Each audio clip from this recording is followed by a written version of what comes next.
Hoy seguimos con la serie de los atributos de Dios. Ya hemos visto varios de ellos y venimos conociendo un poquito más acerca de Él. La pregunta con la que quiero comenzar esta mañana, y en la introducción probablemente repita algunos conceptos que hemos visto en domingos anteriores, porque con la repetición quisiera que se nos fijen algunas ideas. Pero la pregunta con la que quiero comenzar en esta mañana es: ¿qué viene a tu mente cuando pensás en Dios?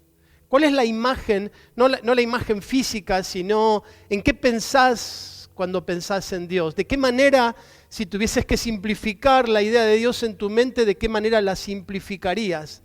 Porque esto es muy importante, debido a que la manera en la que pensamos acerca de Dios o que concebimos a Dios va a determinar de muchísimas maneras la forma en la que vivimos. O poniéndolo de modo inverso o al revés, la manera en la que vivimos expresa de muchas maneras aquello que pensamos, que conocemos o que creemos de Dios. Un conocimiento equivocado de Dios, un conocimiento limitado o un conocimiento torcido de Dios nos llevará a vivir una vida de fe equivocada. Por ejemplo, si nuestra idea de Dios es la de un Dios enojado, lleno de ira, que está esperando el momento en que nos equivoquemos para caernos con toda su furia, tendremos una vida llena de temor, de espanto. Y no solo eso, cada acontecimiento que vivamos en la vida lo trasladaremos a ese sentido que le damos a Dios. Si esa persona que concibe a Dios de esa manera u otra está pasando por alguna prueba o alguna dificultad o alguna crisis, lo primero que pensará es: algo habrá hecho, porque Dios lo está castigando, porque es la manera en la que concibe al Señor y entonces en la manera en la que vive su vida. Es la manera en la que los amigos de Job entendían acerca del mover de Dios, todo el tiempo insistiéndole a Job y diciéndole: algo habrás hecho, no te puede estar sobreviniendo tanto mal si no hiciste algo. Por el contrario, aquellos que creen en un Dios indiferente a la manera en la que viven, un Dios que todo lo permite, que está todo bien, que simplemente es un Dios que está empecinado en hacerlos felices, un Dios bonachón, buena onda, un Dios que es casi una caricatura, un Dios que nunca se enoja, que se ríe y hasta es cómplice de los pecados. Un Dios que lo único que quiere es bendecirnos, hacernos sentir bien, hacernos felices. Lo más probable es que esa persona, la manera en la que viva, sea una vida desordenada, una vida sin temor de Dios, una vida donde le importa hacer cualquier cosa, no tiene límites en lo que hace, porque al fin y al cabo eso es lo que piensa que es Dios. Por eso la importancia de conocer a Dios, conocer sus atributos, conocer sus perfecciones, conocer sus caracteres, los cuales lo definen o describen claramente quién es Dios, aquello que lo hace único, que lo hace especial, que lo hace ser quien es. Y para lograr esto, como hemos venido hablando ya en domingos anteriores, tenemos la perfecta revelación de la palabra de Dios que nos describe quién es ese Dios, mucho más amoroso de lo que nosotros podemos llegar a concebir, pero también mucho más santo y mucho más justo de lo que algunos quisieran que fuera. Ya vimos que nuestro Dios es el único Dios verdadero, que no hay otro Dios fuera de Él, que Él es fiel y también omnipotente o todopoderoso, como vimos el domingo pasado. Hoy vamos a ver un nuevo aspecto acerca del carácter de Dios o acerca de los atributos de Dios. Y hoy vamos a ver un tema, como le dijo el Señor a Moisés, deberíamos sacarnos el calzado de nuestros pies, porque el lugar que vamos a pisar es un lugar santo. Hoy vamos a hablar acerca de la santidad de nuestro Dios. Nuestro Dios es un Dios santo. Cuando pensé en compartir este tema, la verdad que sabía que me iba a ser insuficiente todo el estudio que pudiera hacer, todas las lecturas que pudiera hacer, toda la investigación que pudiera hacer, porque hablar del Dios Santo es algo tan profundo que creo que con nuestra limitada capacidad, como hemos también venido hablando los domingos anteriores, es imposible poder concebirlo. Pero trataremos de acercarnos un poquito acerca de ese Dios Santo y tratar de ver un poquito a qué se refiere cuando la Biblia dice que nuestro Dios es santo. El Salmo 99, versículo 5, que es solamente un punto de referencia, no va a ser el centro del mensaje, dice: exaltad a Jehová nuestro Dios y postrados ante el estrado de sus pies, porque Él es santo. Y así, en reiteradas oportunidades, la palabra nos habla y nos dice que nuestro Dios es santo. Lo cantamos hace un rato. Santo, santo, santo, santo por siempre. ¿Qué significará esto de santo? Y vuelvo a repetir, con nuestras limitaciones trataremos de comprender un poquito más. Y voy a dar algunas definiciones, no técnicas, sino algunas definiciones devocionales, tal vez, acerca de lo que es que nuestro Dios sea santo.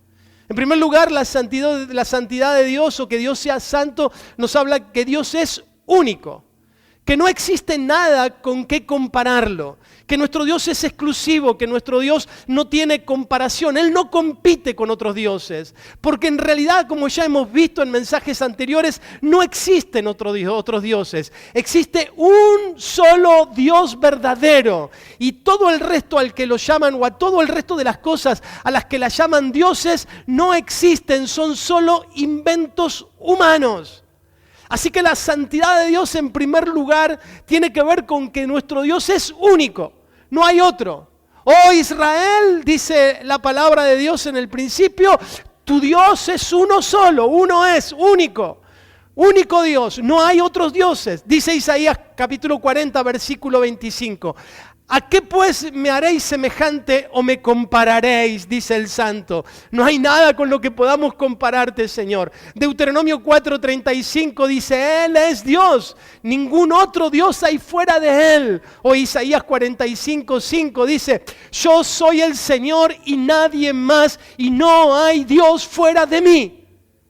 Así que lo primero que nos describe la santidad de Dios es que nuestro Dios es único. No hay otros dioses, hermanos. Habrá religiones que adoran algún tipo de deidad, pero esos dioses no son verdaderos. Son ficciones y mentiras creadas por el hombre, a las cuales obviamente Satanás aprovecha muy bien para maldecir a la humanidad. Hay un solo Dios que es santo, un solo Dios que existe, y este es nuestro Dios. Yo sé que suena demasiado así como radical, pero es lo que dice la Escritura, y no puede haber otro Dios fuera de nuestro Dios. Él es el único Dios verdadero. La segunda cosa que significa que Dios es santo es que Él es apartado de todo mal. Él es puro en todos los sentidos, en sentido moral, en sentido ético, en sentido de su ser en sí mismo. Él es apartado de todo mal y de los malvados. Él no tiene nada que ver con los malvados. Él rechaza por su santidad a aquellos que han decidido rechazarlo a Él. Dice el Salmo 50, versículo 16, quiero que escuches por un momento este texto. Es un poquito largo, pero es importantísimo que lo escuches. Pero dice Dios a los perversos, ¿para qué se molestan en recitar mis decretos y en fingir que obedecen mi palabra? Pues rechazan mi disciplina y tratan mis palabras como basura. Cuando ven ladrones, les dan su aprobación y se pasan el tiempo con los pecadores, con los adúlteros. Tienen la boca llena de maldad y la lengua repleta de mentiras. Se la pasan calumniando a su hermano, a su propio hermano de sangre. Mientras ustedes hacían todo esto, yo permanecía en silencio y pensaron que no me importaba. Este es el versículo 21 y en Reina Valera me resultó que es mucho más lindo. Dice Reina Valera, pensaste que era como tú o como vos, pero ahora los voy a reprender. Presentaré todas las acusaciones que tengo contra ustedes. Nuestro Dios es santo, es puro en pensamiento, en acto y en voluntad, y está apartado completamente del mal y de todos los que practican la maldad. Vayan a una iglesia o no vayan a ninguna iglesia. Amén.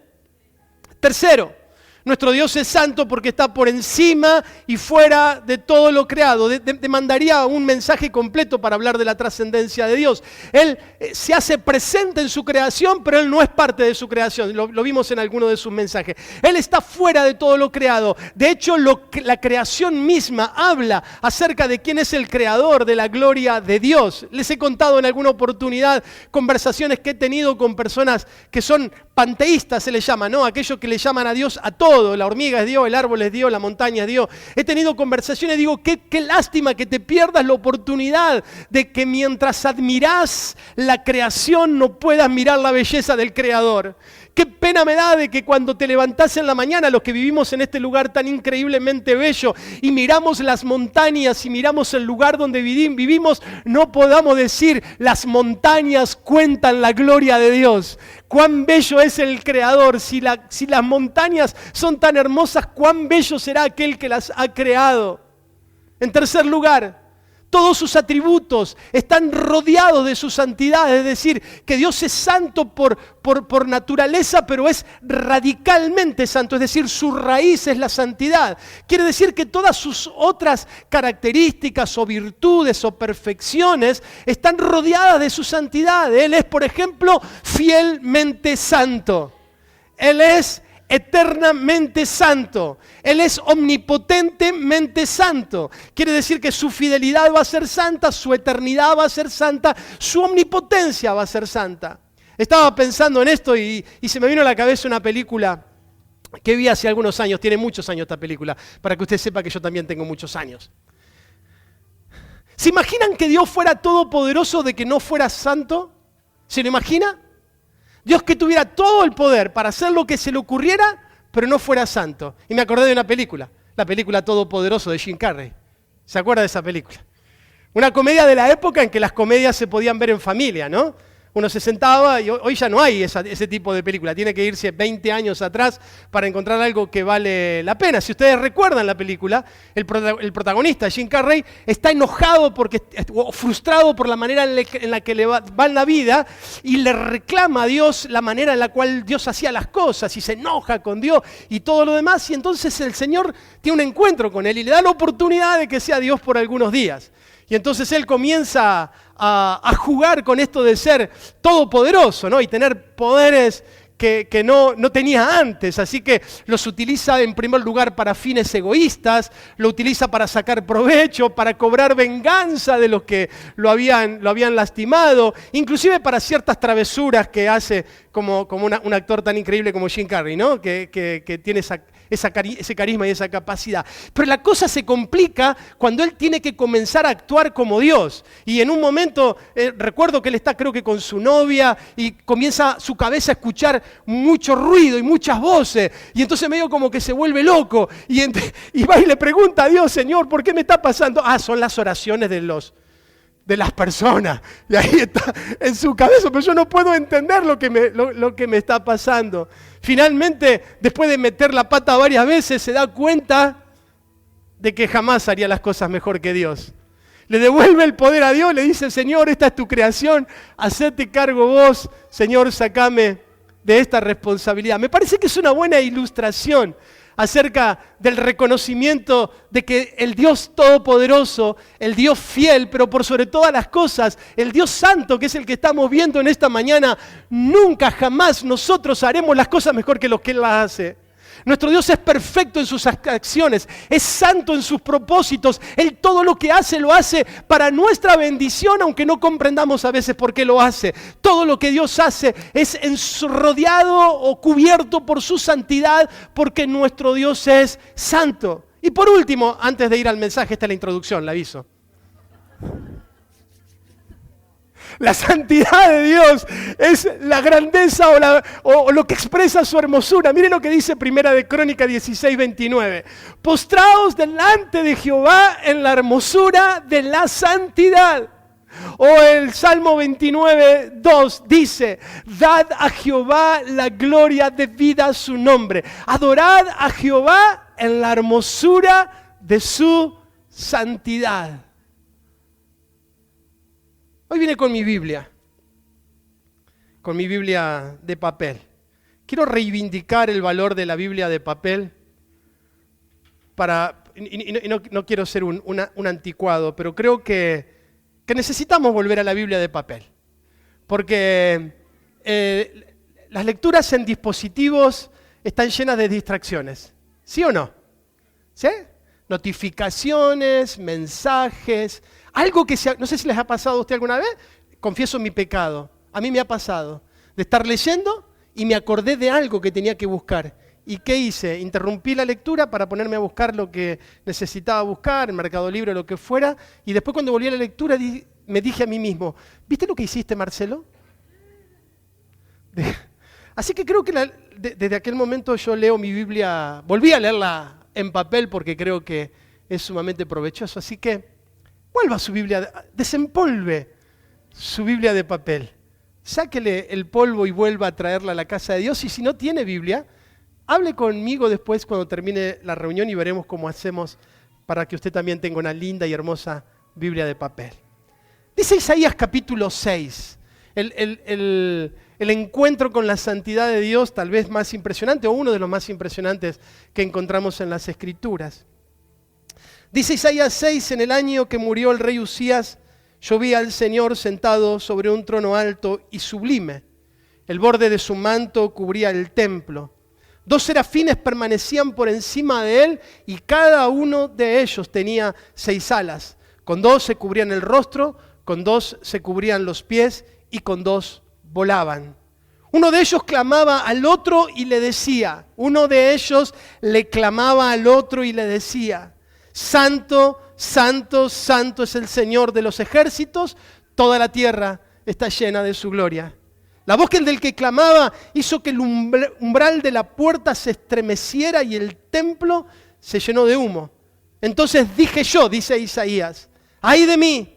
Soy hombre muerto, mis ojos han visto al Rey, el Señor de los ejércitos. Aun cuando soy un hombre de labios impuros y habito en medio de un pueblo de labios también impuros.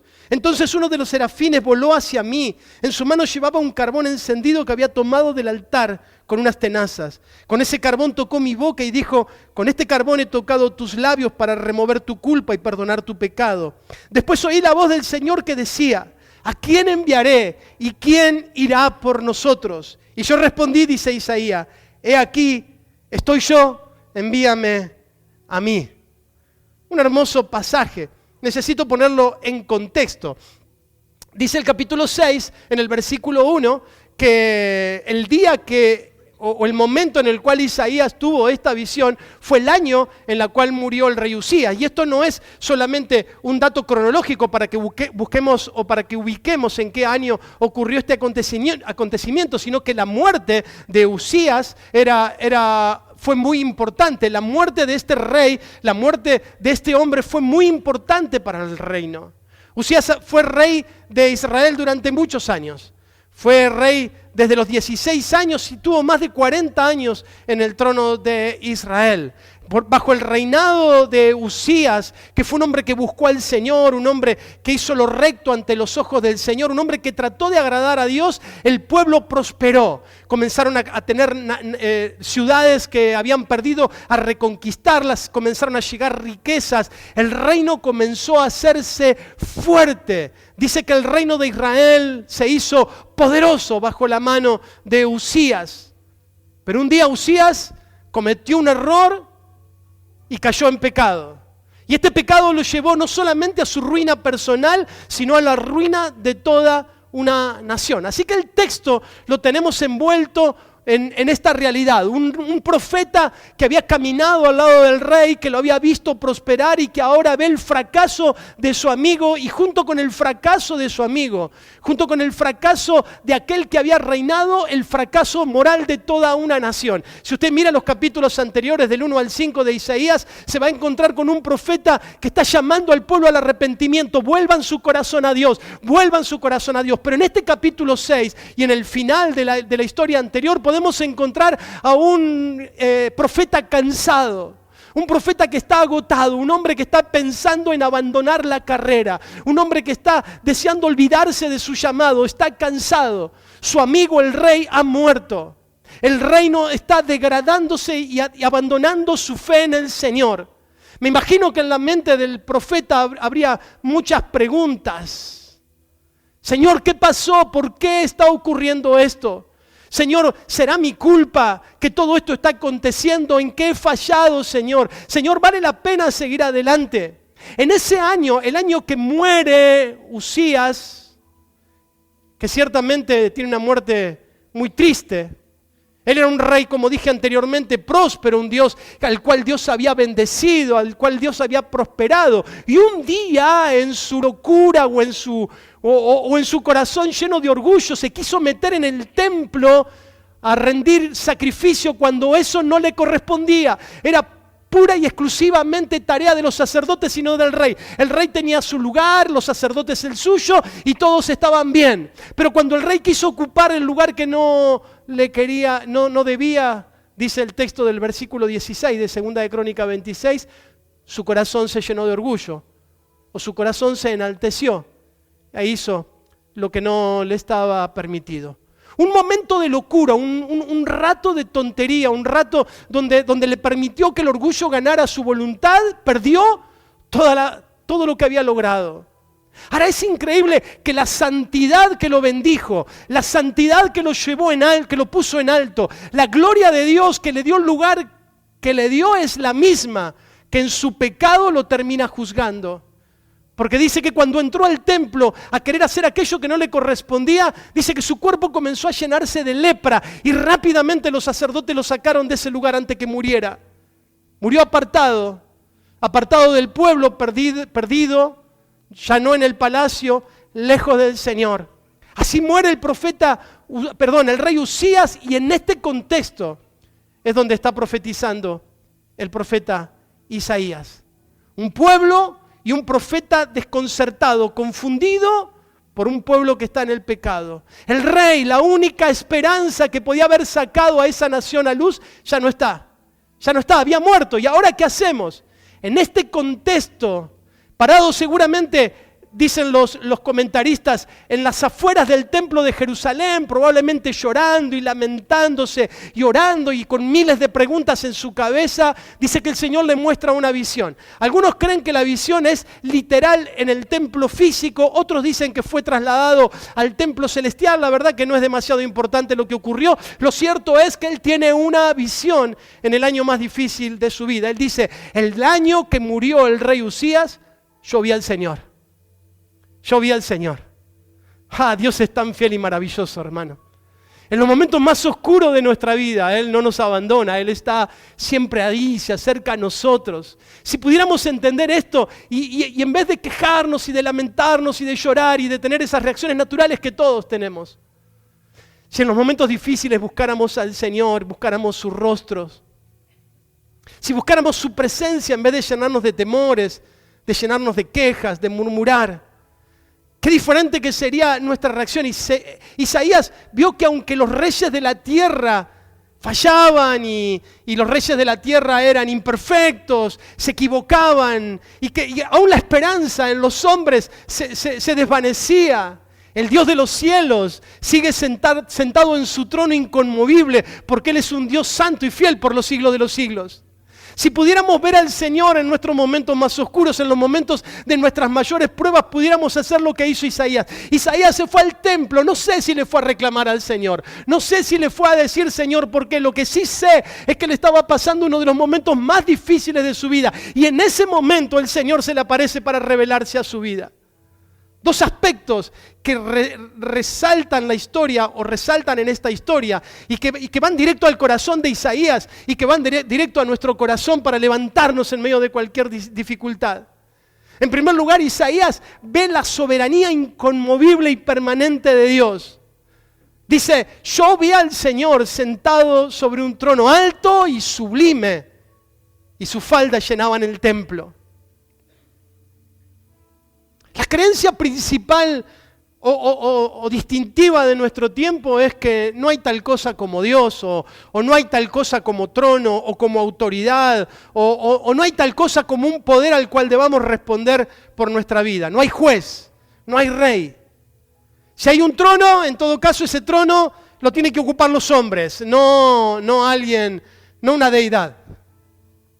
Isaías ve que Dios está sentado sobre un trono alto y sublime. El trono es el símbolo de su autoridad, el símbolo de su poder. Él está, mientras el reino Él sigue estando ahí. Mientras se está desvaneciendo todo, Él está sentado en su trono. No tiene que ver, Isaías, el caos de la tierra no tiene que ver con que en el cielo esté ocurriendo lo mismo. Dios sigue sentado en su trono. Y Dios sigue llamando a los hombres al arrepentimiento, capítulo 1, capítulo 2, capítulo 3, capítulo 4, capítulo 5. Dios sigue llamando a los hombres al arrepentimiento, Isaías. Tranquilo, Dios sigue sentado en su trono. Y no solamente que su trono es un trono en el cual Él está sentado, sino que este trono tiene algunas características. Dice que es alto y sublime. Por encima de todos los tronos, por encima de todos los reinos, por encima de todas las cosas está el trono del Señor.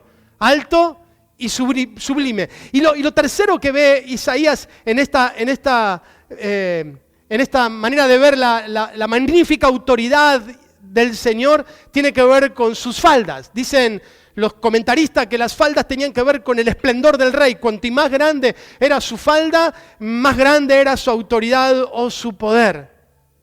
Así que una de las cosas que Isaías tiene que comprender es que mientras el Señor siga centrado en su trono, mientras el Señor reine, todo estará bien. Porque los malvados finalmente serán juzgados, mientras los santos serán recompensados, porque Dios, el Dios justo y santo, sigue sentado en su trono. Isaías capítulo 57, versículo 15 dice: porque así dice el alto y el sublime, aquel que vive para siempre, cuyo nombre es santo.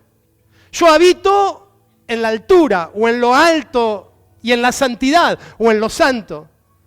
Pero también habito con el contrito y humilde de espíritu, para vivificar el espíritu de los humildes, y para vivificar el corazón de los contritos o de los quebrantados.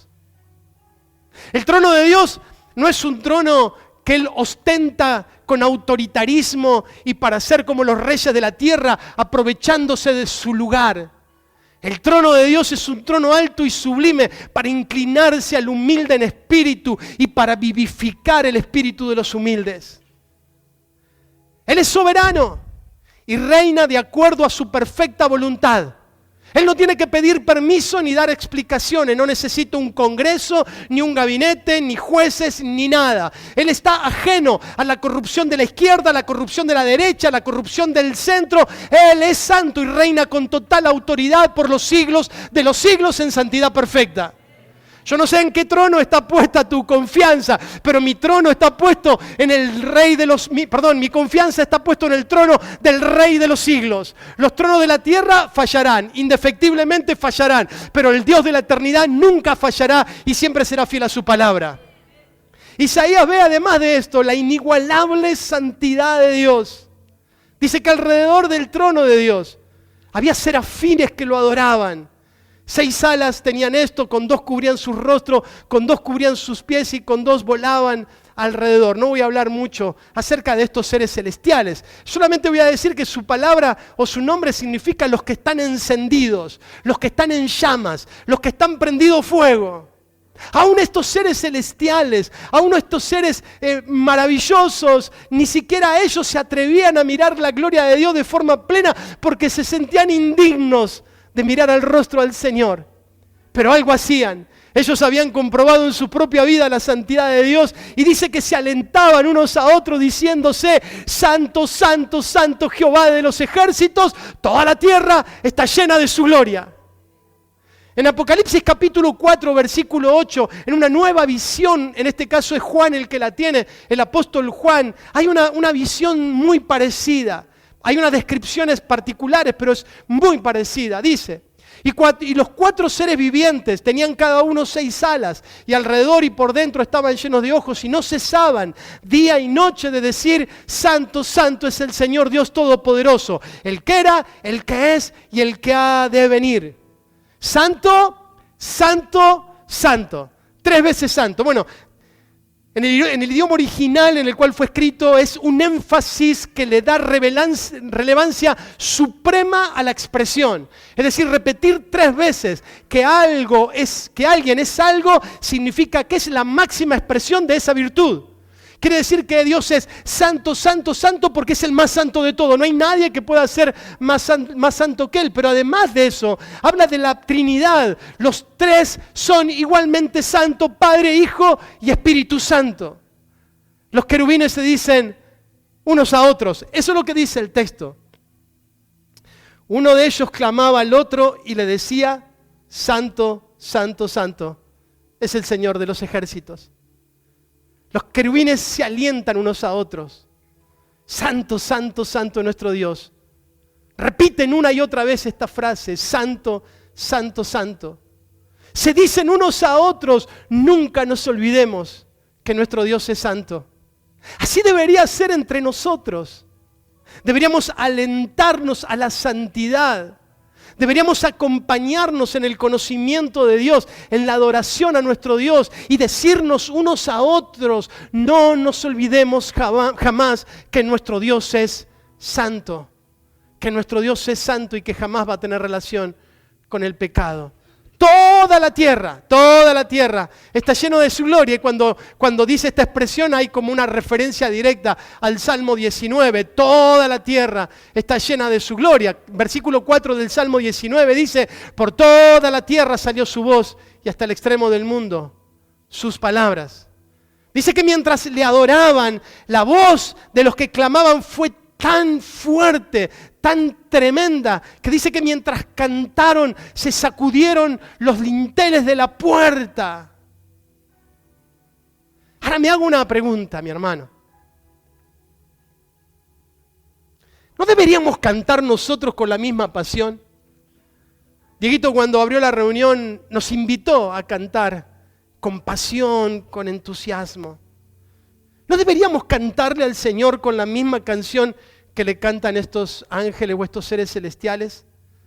¿No deberíamos cantar con el mismo corazón, con la misma intensidad? ¿Acaso estos ángeles que no fueron salvados, que no fueron redimidos, que Jesús no murió por ellos, acaso tienen más que agradecerles a Dios que lo que nosotros tenemos para agradecerle? Así que quiero preguntarte, ¿cómo cantaste esta mañana? ¿Cómo le cantaste al Señor? Porque este lugar debería temblar cuando nos reunimos a cantarle al Señor. Debería de vibrar las paredes y la gente pasar por la calle y decir, ¿qué les pasa a estos locos que cantan de esa manera? Y que unos a otros nos alentemos a decir, no te olvides que nuestro Dios es santo. Cantá con gozo y alegría porque nuestro Dios está con nosotros. Alentarnos y animarnos a alabar al Señor.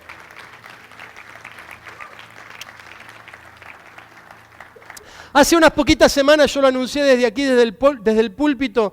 Diego, Priscila, Carlitos y Belén estuvieron predicando en una iglesia en Posadas Misiones, una creciente iglesia de unos pastores amigos. Esta iglesia comenzó en un centro de rehabilitación para personas con problemas de adicciones y también para la recuperación de niñas marginadas o niñas judicializadas. Así en ese lugar se abrió una iglesia, en ese mismo centro, un centro cristiano de recuperación de las adicciones y de atención de estas niñas pequeñas con problemas judiciales, abusos y un montón de otras, abandono y un montón de otras cosas más. La iglesia hace algunos poquitos años, unos 6, 7 años, por ahí 8 años, decidió sacar la iglesia del centro y hacer una iglesia pública. Y es una iglesia que está creciendo y creciendo y creciendo de una forma impresionante. Está llena de jóvenes y de jovencitas que cantan al Señor porque entienden de que Dios les dio una nueva oportunidad de vida. Y su pasión por Dios es una pasión contagiosa. Porque es un grupo de personas que están agradecidos a Dios. Pero una de las cosas que me contaban los chicos, y lo pude comprobar, yo he estado en la iglesia pero no he estado en ninguno de sus cultos, pero una de las cosas que nos contaban los chicos es la manera en la que cantan. Dice que cantan con tanta pasión que no se pueden escuchar los instrumentos musicales, que el ruido de la gente que le canta al Señor y de los gritos de los que alaban al Señor ensordece el lugar vibra por hombres y mujeres agradecidos a Dios por lo que Dios ha hecho en ellos. Señor, gracias por romper mis ataduras, gracias por abrazarme, gracias por amarme cuando nadie me amó. Dice que los instrumentos no se escuchan por el estruendo de los que cantan. Vuelvo nuevamente a aplicarlo a nuestras vidas. ¿Cómo le cantamos nosotros al Dios Santo que nos salvó? Algunos cantan con pasión, y eso es cierto, lo podemos comprobar. Pero otros están indiferentes, charlan, se distraen, miran el celular, miran para otro lado, se aburren.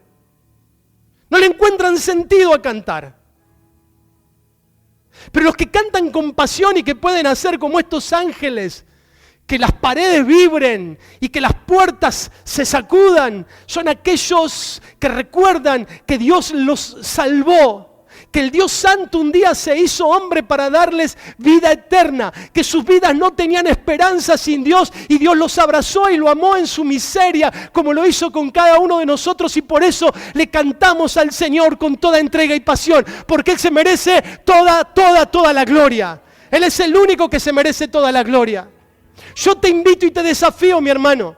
Si te está costando cantar el domingo, si te está costando venir a la reunión, si te está costando encontrarle sentido a que le dediquemos 40, 45 minutos a cantarle a Dios, revisa tu corazón, decirle: Señor, ¿qué me está pasando? ¿Qué es lo que ha ganado mi mente? Porque vos sos digno de toda gloria. Mi vida no tenía sentido sin vos y vos le diste sentido, por eso quiero cantarte junto a los ángeles: Santo, Santo, Santo, Jehová de los ejércitos, la tierra está llena de su gloria.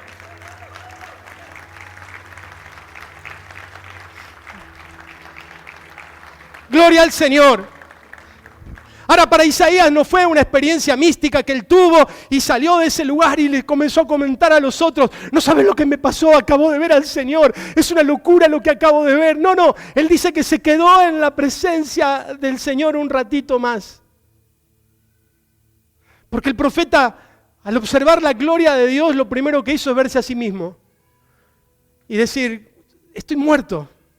Estoy deshecho. La expresión que dice en nuestras versiones "soy un hombre muerto", en realidad es mucho más fuerte que simplemente muerto. Estoy despedazado, estoy perdido, estoy desintegrado. Porque yo, siendo un pecador, he visto al Dios de la gloria. Lo primero que nos permite el apreciar la grandeza de nuestro Dios es ver nuestra realidad. Somos pecadores, mi hermano, no sé si sabías.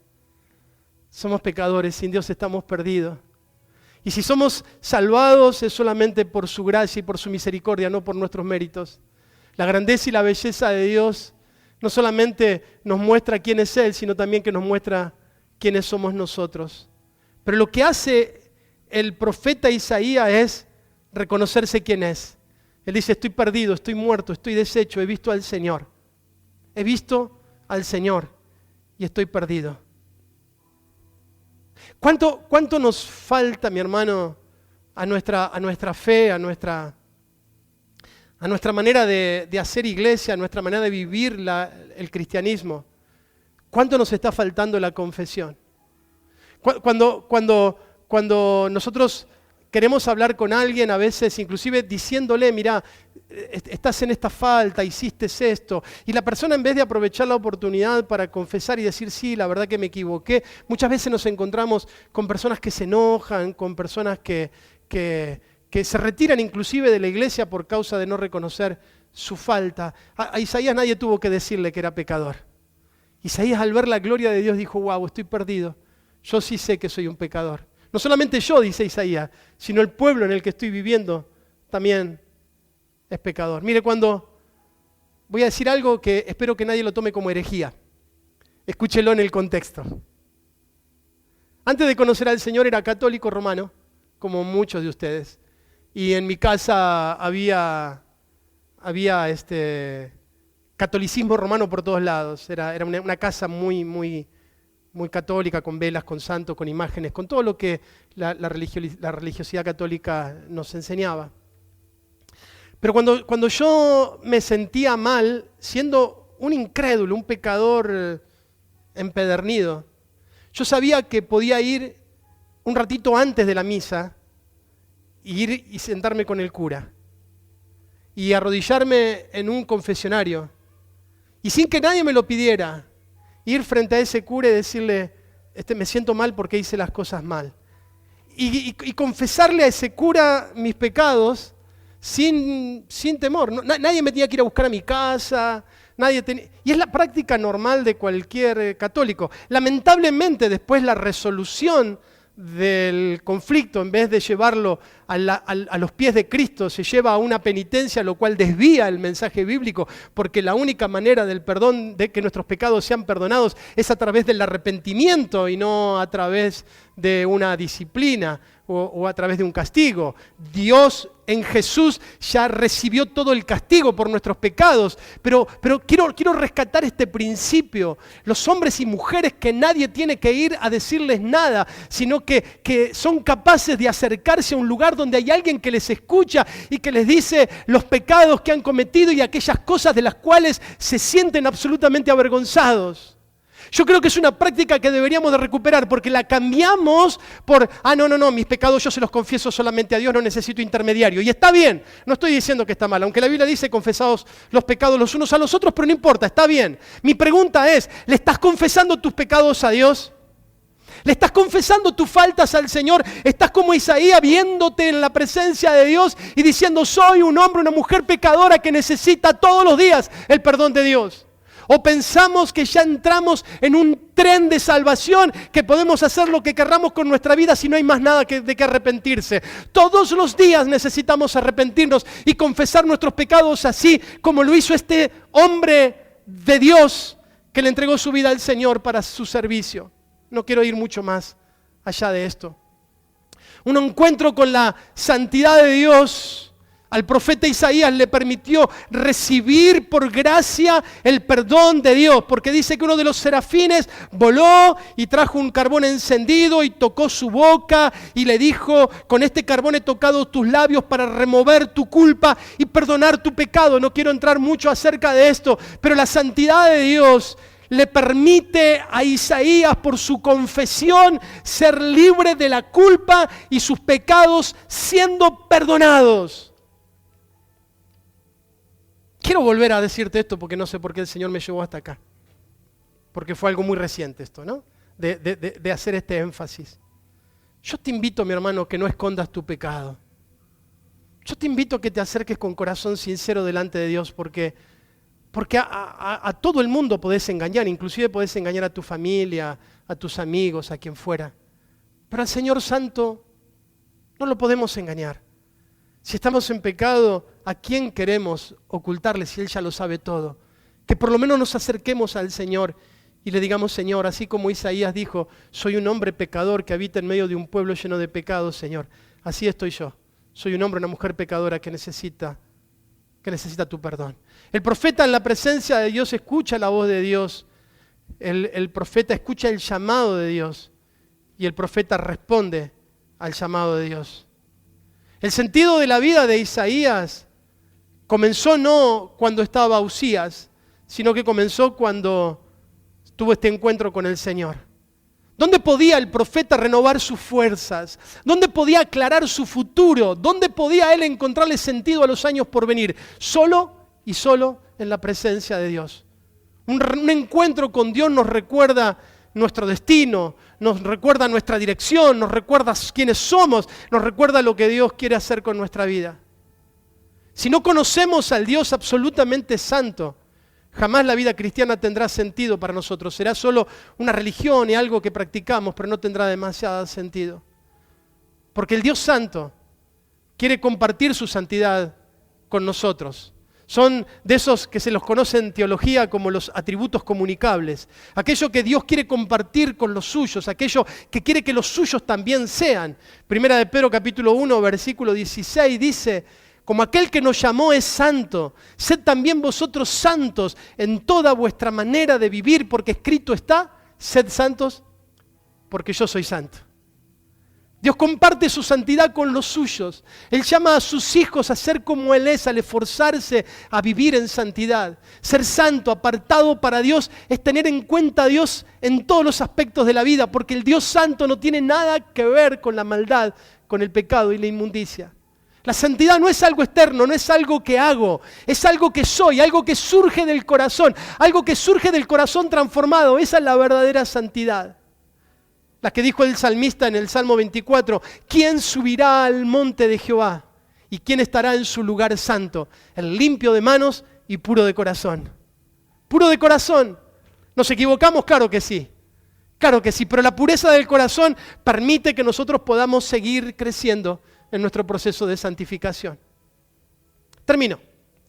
Después de ese encuentro con el Señor, Isaías sirvió al Señor durante casi 50 años. hasta que fue cruelmente asesinado por el rey Manasés. Según los escritos de la tradición, dice que fue descuartizado por causa de su mensaje. ¿Qué fue lo que hizo que un hombre común y corriente como vos y como yo entregara su vida a predicar la verdad de Dios aún a precio de su muerte?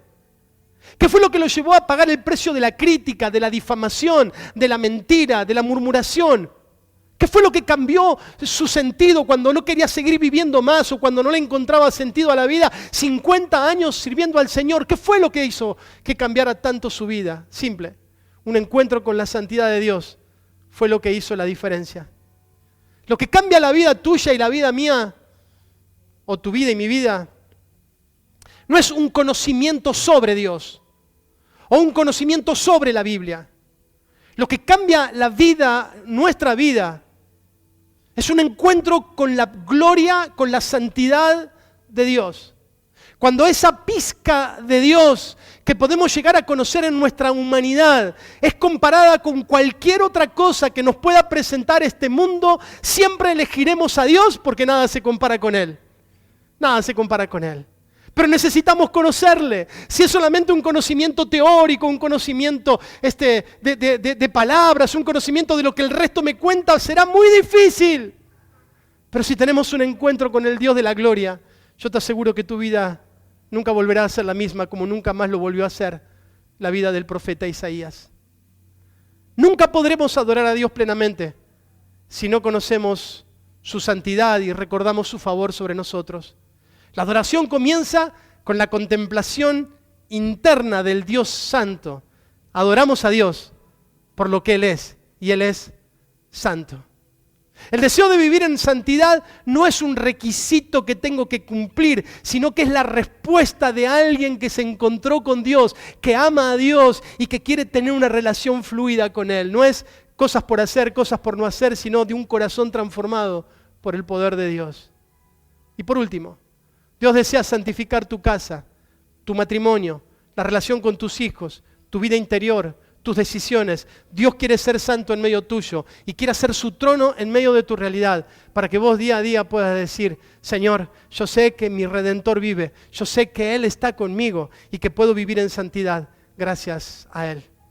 Aquí en la tierra luchamos contra el pecado y la maldad que reina a nuestro alrededor. La injusticia, la maldad, la avaricia. Inclusive, como hemos hablado en mensajes anteriores, luchamos contra nuestro propio pecado.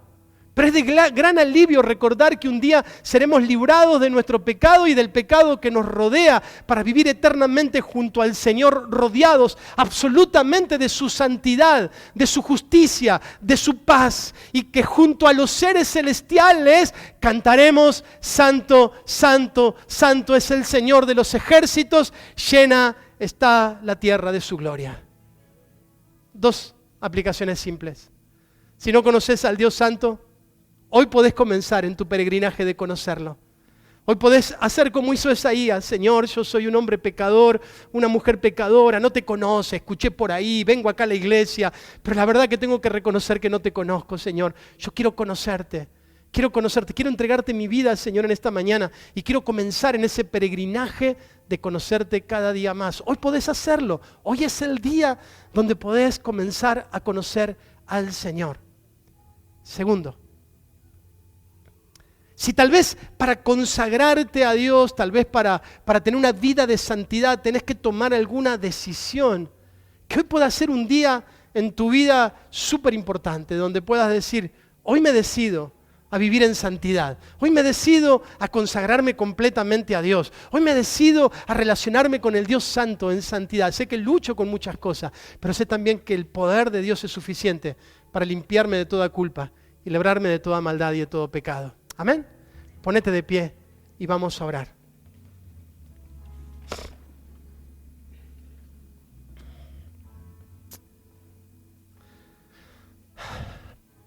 Señor, gracias por esta mañana y por permitirnos conocer un poquito más de vos, Señor. Señor, ahí está en tu palabra escrito: vos sos el Dios Santo, Santo, Santo, por los siglos de los siglos.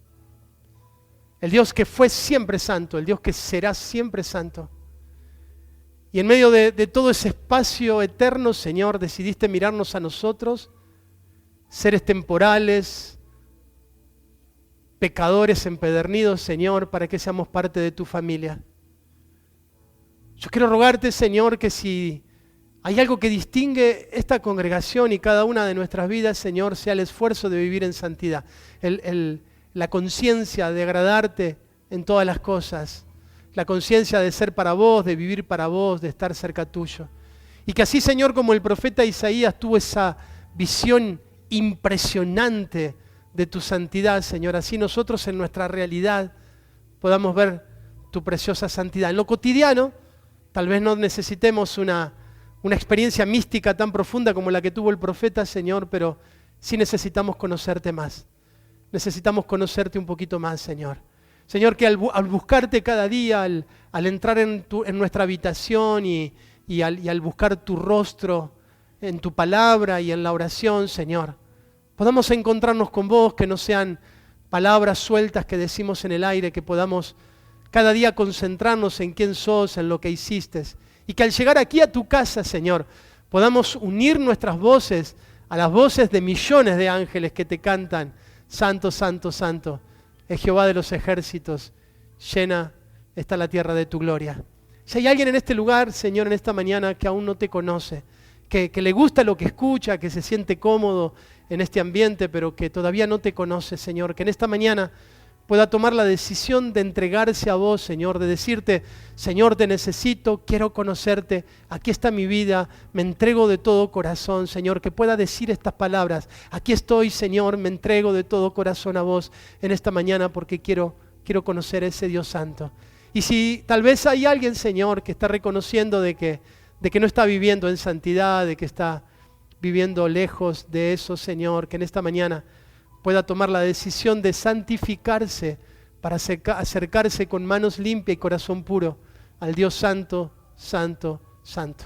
A ti te damos toda la gloria en esta mañana, Dios, en el nombre de Jesús. Amén y amén.